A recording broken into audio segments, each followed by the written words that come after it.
Buenas tardes. Nuestro grupo está integrado por David Gracia, Santiago Sánchez y Federico Duque. A continuación les explicaremos la difracción de rayos X y cómo es el funcionamiento del equipo, los análisis de muestra y el principio físico en el que se fundamenta este equipo.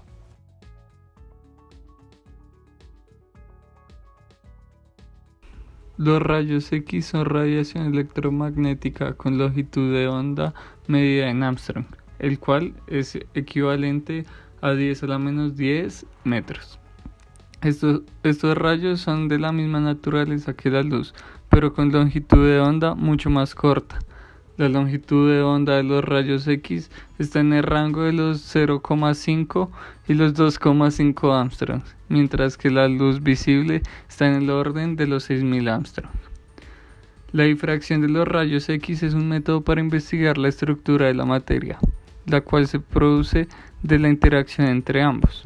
Esencialmente ocurre mediante dos procesos. El primero es cuando los fotones incidentes son desviados sin perder energía, mientras en el segundo se producen una serie de choques inelásticos, aumentando la temperatura o dando lugar al fenómeno de fluorescencia.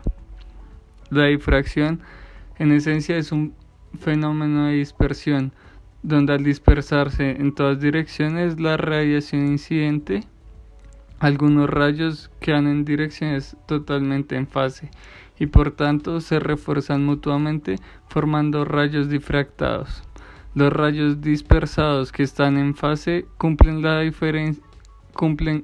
que la diferencia de fase es igual a un número entero n de longitud de onda, n lambda igual a 2d seno de teta. Esta relación se conoce como la ley de Barak, donde n se denomina el orden de difracción y debe ser un número entero consistente con seno de teta menor o igual a 1. En otros términos, la difracción se produce cuando entre rayos dispersados se genera una interferencia constructiva. Esta interferencia constructiva crea picos de intensidad, la cual nos permite calcular detalles sobre la estructura cristalina, o si se conoce la estructura cristalina, determinar la longitud de onda de rayos X incidentes sobre el cristal.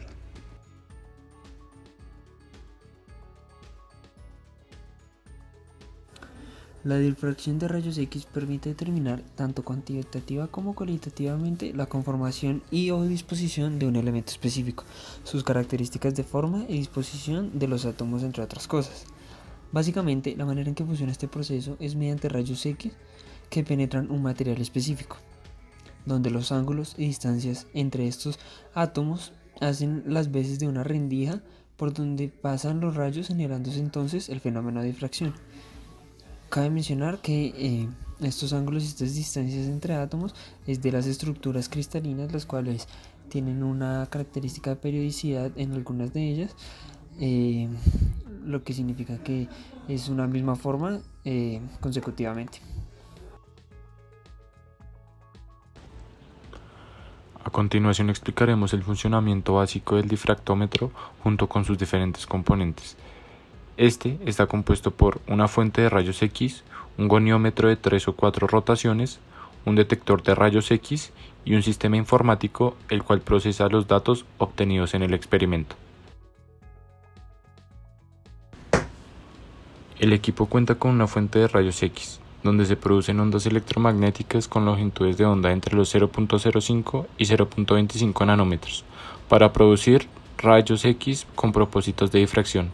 Además es necesario un voltaje de 35 kV, la cual se suministra entre un cátodo y un metal anódico, ambos manteniéndolos en el vacío.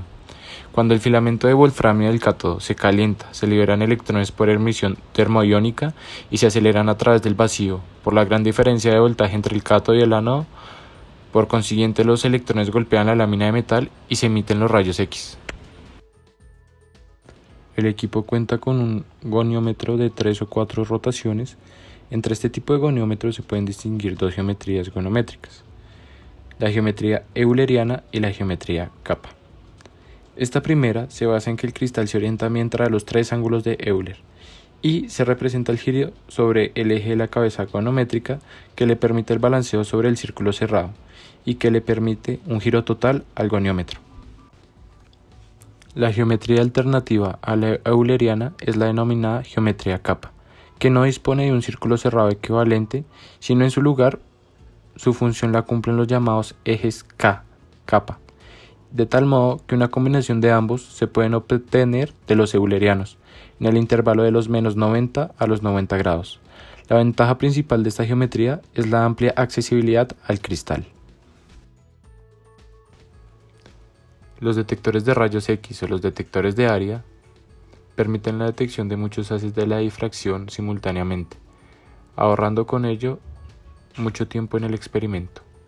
Uno de los detectores más comúnmente usados son los denominados CCDs, la cual es capaz de convertir los rayos en pulsos eléctricos y posteriormente pasarán al sistema informático, donde serán procesados debidamente.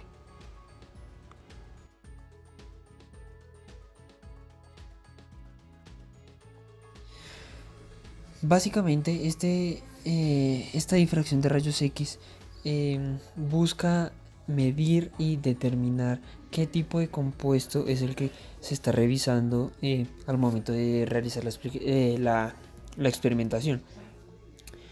Hay que tener en cuenta que los resultados que nos entrega el equipo específicamente son unos diagramas en los que se recogen datos de intensidad y de fase del experimento. Es decir, que esta fase nos va a determinar la posición de los picos donde hay mayor intensidad en unidades atómicas. Y es importante mencionar que esta intensidad de los picos depende de varios factores. Factores como el factor de polarización, factor de estructura, factor de multiplicidad, factor de Lorentz, factor de absorción y factor de temperatura. Estos factores pues nos indicarán qué tan intensa va a ser la difracción de cada uno de los materiales. Adicionalmente, es importante destacar que después de llevar a cabo la toma de datos por parte de la máquina de este experimento, se procesan para poder mostrarlos mediante un software que es el software TOPAZ, que permite visualizar este tipo de análisis que se quiere realizar. Este sistema utiliza el algoritmo de mínimos cuadrados para realizar una aproximación a cómo es el fenómeno de difracción por medio de una gráfica.